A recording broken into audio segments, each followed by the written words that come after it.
कोई कैकेयी को कभी दोष मत देना। मां कैकेयी को अयोध्या में कोई ऐसा प्रेमी नहीं था जैसी मां कैकेयी प्रेमी थी, क्योंकि रघुनाथ जी का वियोग, भरत जी का वियोग, महाराज दशरथ का वियोग, पूरे अयोध्या वासियों की निंदा का पात्र बनकर राम जी की इच्छा की पूर्ति की।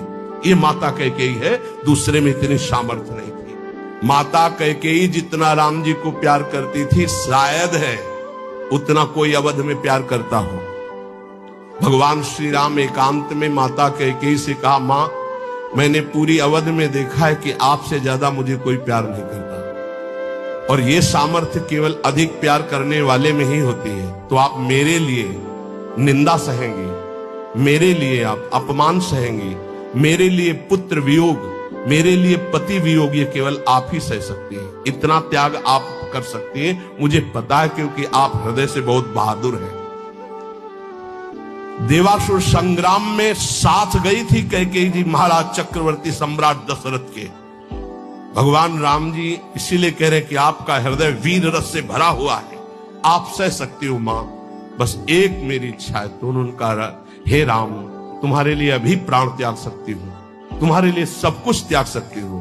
तो उनका आपको बस जिसलिए मेरा अवतार हुआ, मैं संतों के सुख के लिए अवतरित हुआ हूं, मैं अवध का राजा अभी नहीं बनूंगा, अभी आपको मुझे वनवास भेजना ही होगा।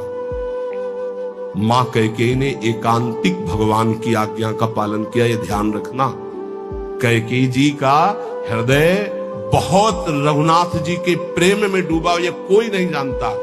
सर्वश्रेष्ठ प्रेम मां कैकेयी का, जिन्होंने अपना अपमान सहा, निंदा सहा, लेकिन राम जी की इच्छा की पूर्ति की। ये अंदर की बात कह रहा हूं। भरत जी ने कभी मां नहीं कहा। जब राम जी वापस अयोध्या आए तो उन्होंने कहा, बेटा तुम्हारी पूरी बात मानी थी, पर मैं एक बात नहीं सह सकती। अपने पति का वियोग सह गए, लेकिन मेरे भरत ने आज तक मां नहीं कहा। बेटा अब मेरी इच्छा एक बार मां कहला दो।